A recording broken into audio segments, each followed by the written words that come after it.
2005. We were lamenting the fact that Zachow did not have the radiance and vibrancy that we once knew in our growing up here. And the other partner to this was Leon Westerfeld, who's standing right there. And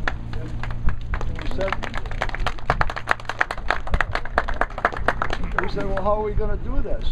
And I said, Leon, you know, we had that 1949 photograph aerial in Zachow that my dad took and had it hanging in the bank in Zachow. I said, maybe we can build a model in Zachow as it was in '49, based on that photograph.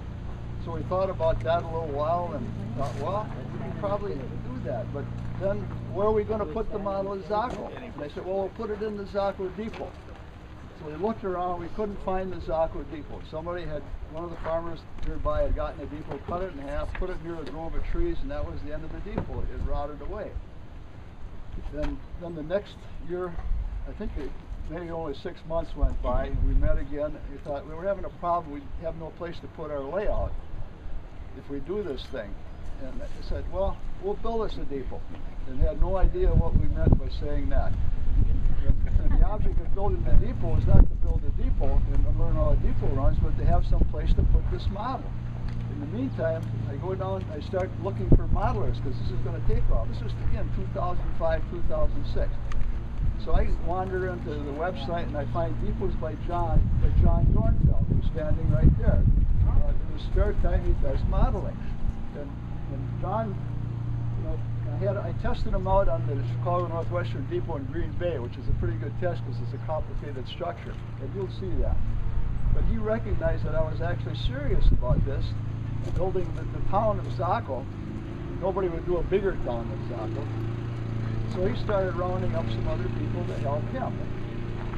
And, the first person was Jim Rent. And where's Jim Rent? Right in front of you, right here. Right here, okay. And he has son Peter, who helped him out towards last. But Chris Comport is here somewhere. Right here. Chris is the layout guy. So you had two structure builders, a structure builder helper, and you had a layout guy. And so from 2007 till last week, we've been working on this thing. We've got about 47 or 48 structures on this layout that Chris put together for us. And there it is. Then I got the great idea, how are we going to communicate that? So I spent all this last winter writing little mini history, talking histories on all these structures. I found a company in Milwaukee that put that on a little bitty disc like that to turn on a light by the structure and play this voice about the history of that structure from 1949. So now, I moved through a lot of years fast. The one thing we left out here so far is actually building the depot. We found an architect in Green Bay, a Somerville architect company, Matt Shackner, who was a historic architect. And I walked into that office with Matt, and I said, Matt, here's the plan we got from the Chicago Northwestern Historic Society. It was on a paper this big. I know you can't see it, but this is the 1903 plan for this depot. And I says, Matt, can you make some construction drawings? He says, I can't put this out for bid without construction drawings. I said, sure. So he put together construction drawings, put it out for bid. Phelps Construction won the bid. Happened to be a local contractor. Rich Phelps, standing right there, is the #1 guy in charge of the project. The other guy I'd have to give credit to with much recognition is Tony Koberger. Where are you, Tony? He's on the right side of you there. He left. Yeah, yeah. Right there's Tony, trying to hide. These are the two guys who are instrumental in putting this together. Now, what I didn't know, that this is to be a historic structure, so it had to be historically pure. Dick is much more disciplined on that than I was. He'd say, Dean, this isn't the way they did it. This is the way they would have done it. You won't find any Phillips head screws in there except a couple of secret places. You won't find any round nails in the freight room floor. They're all the old-time square nails. And on and on and on the super detail went. So the poles came from Chicago Municipal Utilities, but the crossbars had the metal pegs. Dick says, those aren't right. You didn't have metal pegs in 1906. That's when the depot was built, the original was built. So he ginned up the wooden things in there to screw those insulators on to make those poles authentic. The insulators came from Zachow. When they disbanded the railroad, Terry Rodke's dad gathered up insulators and about 800 feet of wire that he might have thought was copper, but it's steel, it's copper plated. That's the wire from Zachow that you see up there. And it comes into the side of the building with wire standoffs. Who had wire standoffs? Dale Dirks had the wire standoffs in Colorado. He said, I'll send them to you, Dean. He sent me FedEx the boxes of 4 standoffs for the wire. And, it just went on. So we got authentic Zachow things hanging right here. We have the telegraph key from Henry Dirks, who was a depot agent before he started the bought Cargill's Zachow Feed and Lumber Company. That's sitting in here, and the key works. So it just went on and on forever. And I have to look at the layout. Back to the modelers again. We had a geodetic survey thing that I pulled off the internet. It shows the Zachow layout. It was used for elevations on the survey. And so I blew that up into something that looked like this. So how do I tell Chris Comport how to do a layout from this? He's got a lot of figuring to do. So I wandered off to B&J print shop here and sign shop here in town. I said, look, I got this. It was on an 8.5 by 11 piece of paper. I said, can you make this thing 16 feet long? Because I discovered that we needed that much to do our layout in the freight room. He said, sure, I can do that. That astounded me. I figured he was going to throw me out as some kind of nutcase, but he did it. So a couple days later, I picked up 3 pieces. He was printing paper on rolls. He printed out 3 things that I had to tape together. I cut it out. Came over here with full-size templates, laid it on the floor, marked out where the fields in Zachow, so we didn't waste a lot of space on the fields in Zachow. And that's how they built the wall around their layout. And then we have glass partitions that enclose the whole model layout in there. And eventually it'll be non-glare laminated glass. Right now it's just laminated. But this is how this project went.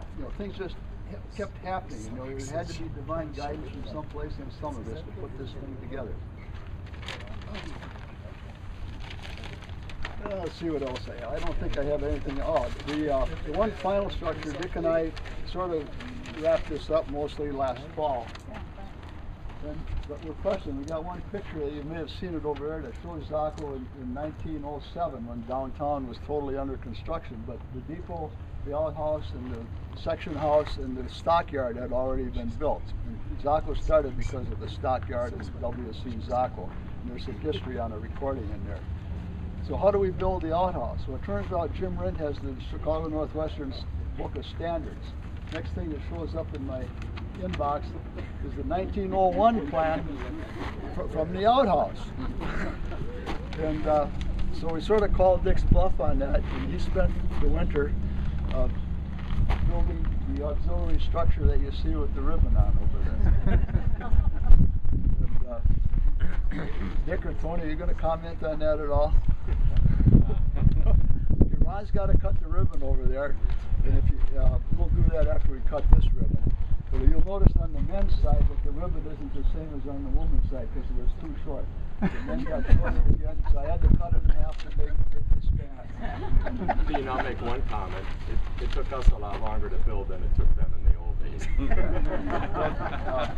on to this. I have to sneak in here for one thing. Nobody can look because the door is not officially opening.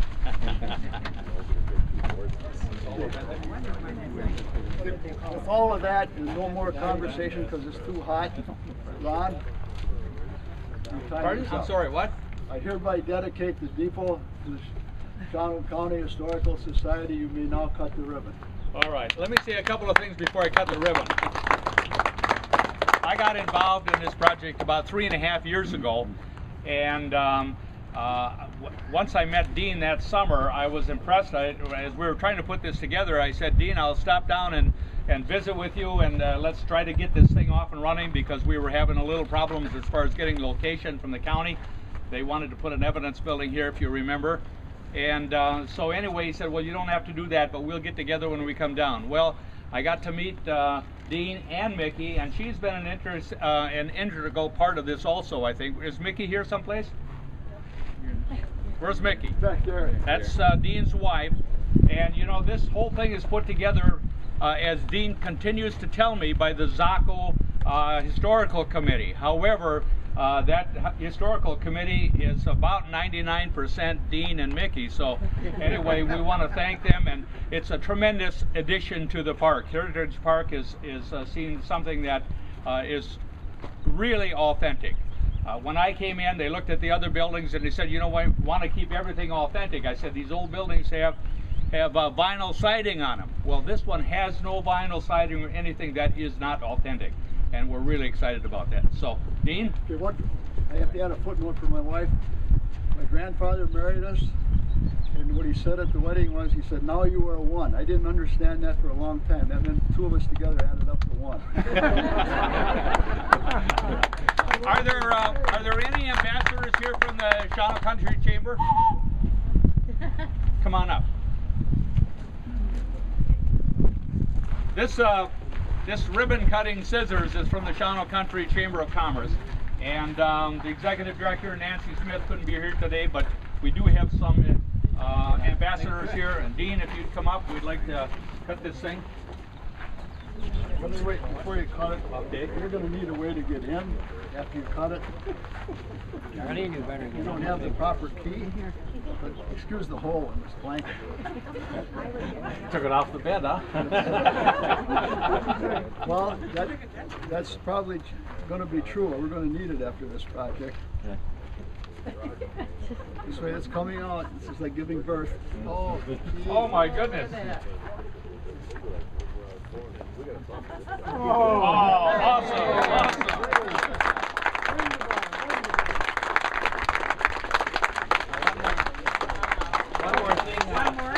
One more thing, Dean. I didn't have a chance to make a fancy key like that for the outhouse, but the outhouse doesn't have a lock on it anyway.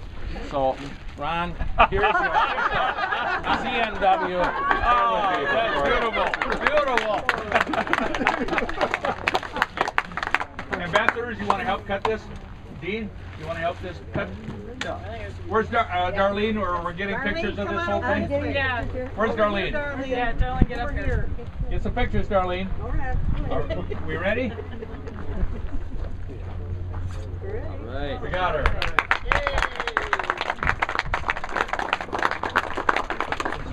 Sure. And then we'll go. Cheers. Well, we got it. Open the door. Oh, okay. Walk inside. Come in. We got the other one right away. I'm sure you